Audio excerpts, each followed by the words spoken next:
The Unitarian Church of Quincy, Illinois is proud to present a sermon from our minister, the Reverend Dr. Rob Manning, titled, Lost in Translation. Originally presented on Sunday morning, February the 25th, 2007, and recorded live, Lost in Translation is the first effort to distribute the sermons presented at Quincy's Unitarian Church via podcast. This is a place we come to escape the noise of the world. This is where we come to escape the conversation about whether Obama is black enough or Hillary should apologize or anything regarding Anna Nicole Smith. This is the place we come to get away from the meaninglessness of the world, to come here together as friends, to contemplate and to pursue something we might want to call truth. To say something about the words for meditation, you have to say a little bit about the talk. The talk, I lived in Romania for almost a year, and whenever you're in a foreign country, and I'm sure you've had this experience, you're stumbling around, you're understanding, you think you're understanding, and then you realize that you're not understanding. And this is what I'm trying to get at by the title of the talk, Lost in Translation. But if you want a critique, a criticism of the mind and of knowing, of course, you can turn to different sources, but one of the obvious ones is mysticism. And so this is, for the reading for meditation, this is from the classic medieval Christian mystic text, The Cloud of Unknowing.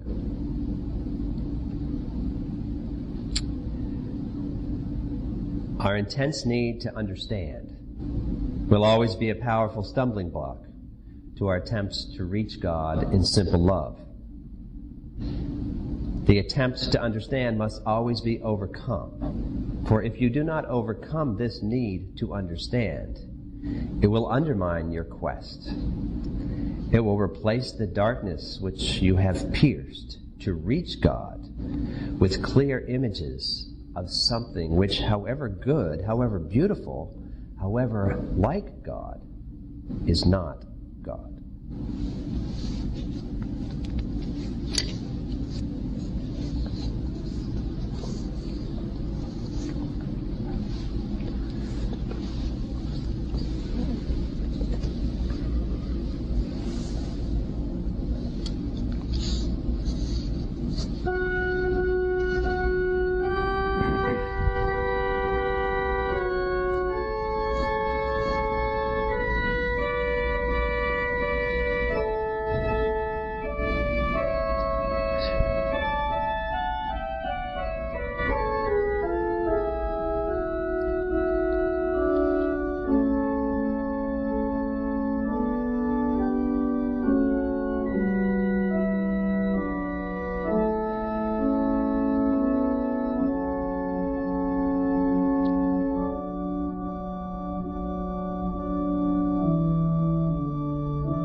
Another tradition, another avenue for criticizing knowledge is the philosophical skeptic tradition. And Erasmus wrote an entire book called In Praise of Folly. And this is a passage. Now it's sad, people say, to be deceived. Not at all. It's far sadder not to be deceived. They're quite wrong if they think man's happiness depends on actual facts. It depends on opinions. For human affairs are so complex and obscure that nothing can be known of them for certain. Alternatively, if anything can be known, more often than not, it is something which interferes with the pleasures of life. Finally, man's mind is so formed that it is far more susceptible to falsehood than to truth. If anyone wants an immediate, clear example of this, he has only to go to church at sermon time, where everyone is asleep, or yawning, or feeling queasy, whenever some serious argument is expounded. But if the preacher starts to rant, orate, on some old wives' tale, as they often do, his audience sits up and takes notice, open-mouthed.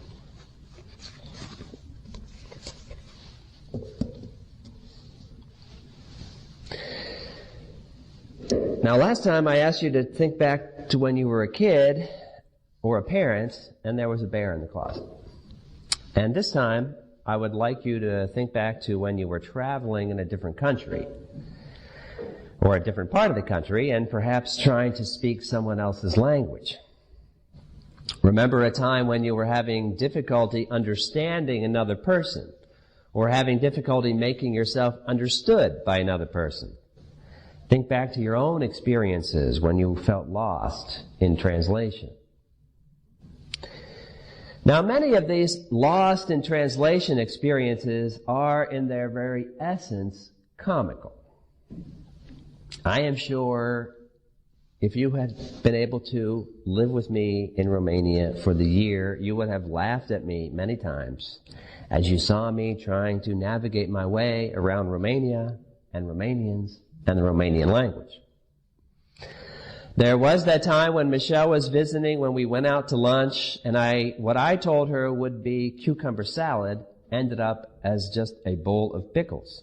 And at the same time, I got the Romanian words samale and smontana mixed up. And so I was served for lunch not the stuffed cabbage rolls that I thought I ordered, but a bowl of sour cream. And as everyone knows who knows me, I hate sour cream. Whether you call it smontana or sour cream. And I had several comical moments in the open-air vegetable and fruit market that I often went to. The people there spoke no English, so I was definitely on my own with Romanian. Most of the problems related to money and how much things cost, because Romania adopted a new currency and still used the old currency. So their equivalent of the dollar is the leu. 1 leu in the new currency was the same as 10,000 lei in the old currency. Now you got 3 lei for $1, so if the price was quoted in the new lei, it was relatively easy to make that calculation. The problem is that nobody used the new currency. Everybody still spoke in the old currency. So if you went to the market and you asked for a kilogram of capsule strawberries, and how much is a kilogram compared to a pound in the first place? But a kilogram of capsule might cost 50,500 old lei. So how much is that? And how does that compare to what you might pay for a pound of strawberries at the Hy-Vee?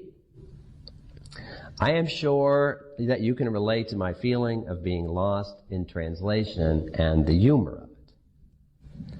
I wish you could have been with me many times so you could all have a laugh at me as I tried to orient myself in this country and to work my way through these lost in translation experiences.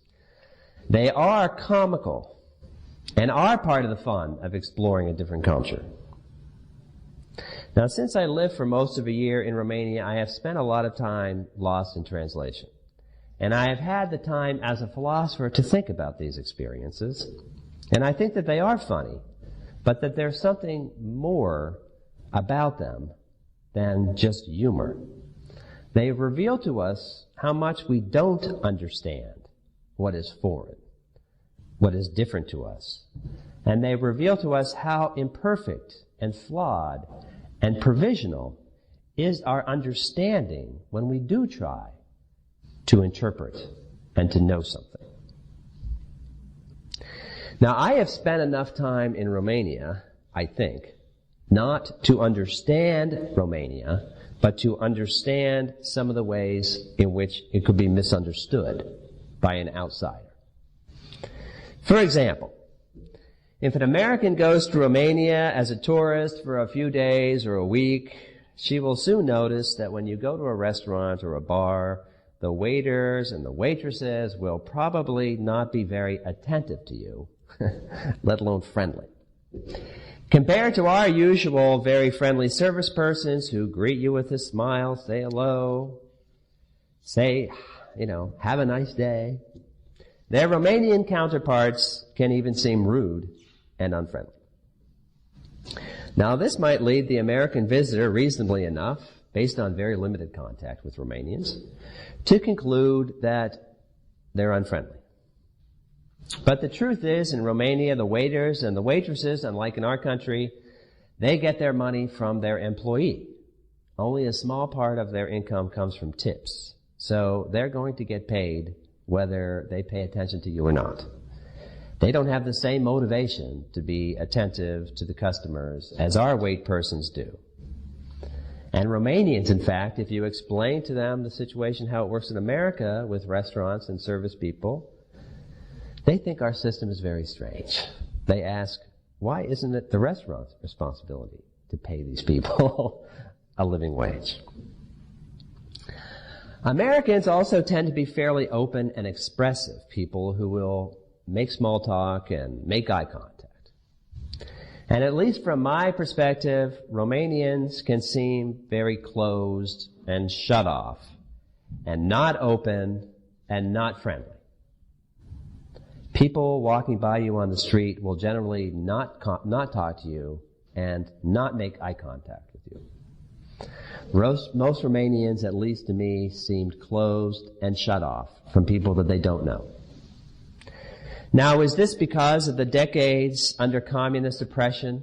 Is this because Ceausescu's, their communist dictator, is that because his secret police, the Securitate, were everywhere, permeating every element of society, making human interaction with people that you didn't know scary, harmful, dangerous? The Securitate were certainly everywhere, and this certainly affected the Romanian people in a lot of different ways. You can say that the Romanians are closed and shut off because of their many years of communist oppression under Ceausescu and the Securitate. You can say it, you can think it, but you can't really know it. And the moment you think it and then think that you know it, you know that Romanians are closed and distrustful and shut off because they don't know, because of and that this is a vestige of communism. Just then you have an experience that runs counter to your conclusion, to your truth, to your knowledge. For example, though Romanians do seem very closed off and very unfriendly in the street, they seem very different if you were on a train with them. If 4 or 5 of us were on a train, me and Romanians, if we're on a train together, everyone will start talking. Romanians in such a situation always tried to talk to me in whatever language we could. They had a great deal of patience with my limited Romanian. They would try to speak in whatever English they had, and if we didn't have that, then we'd try to speak French, or we'd try to speak German. They'd always try to speak with me. And Romanians, together in a train car, will always share their food with each other. If someone has cheese or sausage or fruit on the train, it's everybody's cheese and sausage and fruit. Frequently, when I was on trains, perfect strangers with whom I could not talk, would reach out and share their food with me. Romanians who on the street seemed closed and unfriendly to strangers did not seem that way at all when they were on the train. And I wondered what Romanians think when they come to the United States. Sure, our waiters and waitresses would be a lot friendlier. And Americans generally would be a lot more open walking down the street, might say hello, make eye contact. But what do Romanian visitors think of Americans when they ride trains or buses and everyone just sits there eating his or her own food and no one passes the food around for everyone to share? Do Romanian visitors to the United States then think that we are closed and unfriendly people? Do they tell themselves something about the CIA or the FBI? Or do they remind themselves of something that they were probably taught about Americans during their communist times? That Americans are selfish and materialistic, and that they only care about things. And that's why everybody sits there but eating their own snack. This would probably make sense to Romanians as a way of explaining what would be to them the strange phenomenon that these Americans don't share. Because that is what we are always trying to do. We're trying to figure each other out, trying to translate each other and make sense of each other, trying to get out of that lost in translation situation that is sometimes funny, sometimes serious, and nearly always so uncomfortable that we use our minds to get out of it and get to knowledge, get to truth. This is what is always happening. But being in a foreign country makes you more aware that this is what's always happening between people. I thought about this often in Romania when I went to my favorite pub, the Papillon. I had several Romanian friends there that I would always talk to and have a beer with. Now, I knew very well that the Fulbright Foundation was paying me a heck of a lot more than Romanians in general make. Even if that Romanian was an architect or another professional person.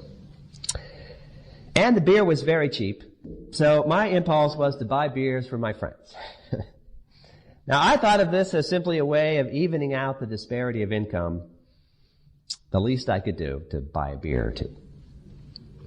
But I knew at the same time that by some people it would certainly have been perceived as exactly what those Americans are always doing. They are always showing off how wealthy they are. They are always pushing it in your face that they are from a more advanced society than we are economically, and they have more money than we do, and they want you to know it. See, that's just the thing. You cannot control how other people use their knowledge and their experience to figure you out, to make sense of you. You cannot control how others will translate you. You can only hope that they will do it with understanding and wisdom. More wisdom, hopefully, than I sometimes showed when I was lost in translation during these many months in this foreign country. I was at the Papillon with some Romanian friends, and I was telling them about my trip to the post office. There was only one place in this city of 300,000 people called Timișoara, where I lived. There was only one place where you could mail stuff out of the country. Everybody had to come to this one post office and stand in line. This was a very dreary, officious, gray building, completely Soviet style, lots of concrete, lots of gray, very Soviet and very Kafkaesque. And Kafkaesque was the way this strange post office operated. Everyone with his or her box had to line up in a long row behind an ugly concrete door. When I arrived there were probably 15 people lined up behind this closed concrete door. And everyone was just staring ahead at the door in complete silence. Every once in a while, the door opened and admitted one person, and then shut again, peremptorily, in the face of the person who was now the first in line. And then everyone slowly, silently moved up one place. The situation struck me as bizarre. The gloominess, the quiet, the staring, the lifelessness. It was like a combination of Kafka and Monty Python. I told my Romanian friends about this at the Papillon. And I said that in America, Americans would never do that. They would never just line up and remain completely unemotional and stoic and silent. Americans would kind of mix it up, start talking, talk about the weather, talk about sports. There's no way 15 people are going to stand in line and no one's going to say a word to each other. My friend said, the older people, during communist times, they had to stand in line for hours at 4 o'clock in the morning to get milk. So standing in a line for a lot of people was pretty traumatizing. Now, without my friends, I would not have thought of that. And you can imagine someone visiting Romania for a few days and encountering this strange post office and concluding that Romanians are quiet and reserved and unfriendly and closed. Because this is what we do. We use our minds to figure things out and understand and draw conclusions and arrive at what we call truth. Now, experiences such as these may make us consider whether there is a better way to use our human minds. Perhaps we should just stop using our minds and stop trying to figure things out and just admit that we are always lost in translation and let it be at that. This is the approach sometimes favored by that philosophical school called skepticism. An example would be the great Scottish philosopher David Hume. When he was asked about the existence of God, he said that his mind did not advance to any conclusions on the subject, so there was no position he was obliged either to defend or to argue with. Nietzsche, too, attempted to put the brakes on our minds by saying that our human problem is not that we believe in God, but that we believe in grammar. We believe in our mind's ability to bring us to the promised land of knowledge. Now, this view that we should stop using our minds and stop trying to figure things out and stop making sense may be too radical for most of us. But there might be another way of living with the problem of being lost in translation. We might be able to use our minds and figure things out and come to conclusions and orient ourselves in our lostness and yet still be very aware that as we do so, our conclusions are always partial and provisional. There might be a way of using our minds and arriving at our conclusions and our answers while at the same time not clinging to them as conclusions and answers and letting them go even as we arrive at them. Now, this, of course, is the wisdom of traditional Buddhism. Buddhism consistently teaches that clinging to answers is the problem. It consistently teaches non-clinging to answers and to truth. The Buddhist tradition teaches that clinging to answers and arriving at answers is part of the human problem. This thirst for knowledge, says the Buddha, leads to a lack of compassion for others. And much of the Christian mystical tradition insists that even as the human mind tries to understand God and actually comes to certain correct concepts of God, like God is love or God is goodness, even as the mind does this, its concepts and its understandings are undone at the same time, destroyed. Because though we can understand what love is, and we can understand what goodness is, we can never understand what divine love is, and divine goodness is. The Christian mystical tradition often insists that divine mystery means that we use our understanding, but we let it go at the same time. The mystery of God does not reveal God, but reveals the inadequacies of our human ways of understanding. Well, these experiences of being lost in translation and trying to orient oneself by understanding are comical and important. They are revelatory in this precise sense. They reveal the depths to which another person, another culture, is a mystery to us, and we are a mystery to them. They do reveal to us that often the ways that we orient ourselves and translate other people and other cultures back to ourselves is often a problem in the guise of a solution. These lost in translation experiences can awaken in us a profound need for another way of living with the human mind and our ability to understand.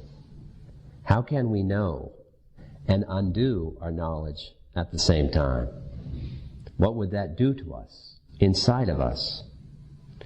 What would it do to our relations with one another? Would it help us grow toward a spirituality that reaches out for something deeper and something different than answers and knowledge and truth? Something that we might call, if we combine medieval mysticism and contemporary philosophy, something that we might call a genuine love for real difference.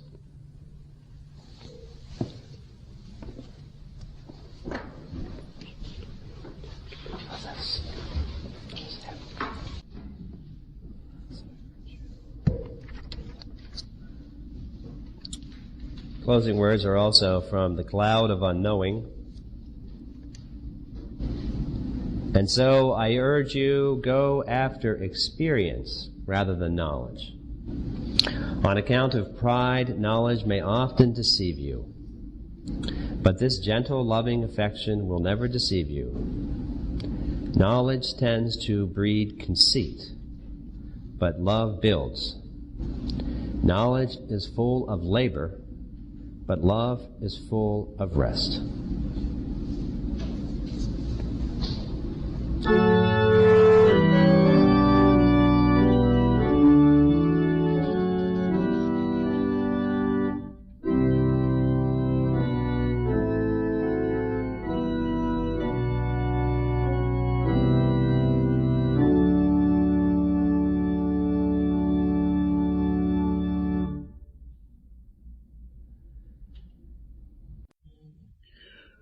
We hope you've enjoyed this presentation of Lost in Translation. It was originally recorded live on February the 25th, 2007 at the Unitarian Church in Quincy, Illinois.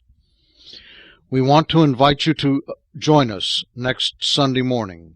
You might be surprised to find how well you fit into the uncommon denomination. Quincy's Unitarian Church is located at 1479 Hampshire Street on the northwest corner of the intersection of 16th and Hampshire Streets. During the winter months, our regular church services begin at 10:45 a.m. In the summer, we gather in a less formal round table style of discussion that begins at 9:30 a.m. Imagine a religion where people with different beliefs worship as one faith.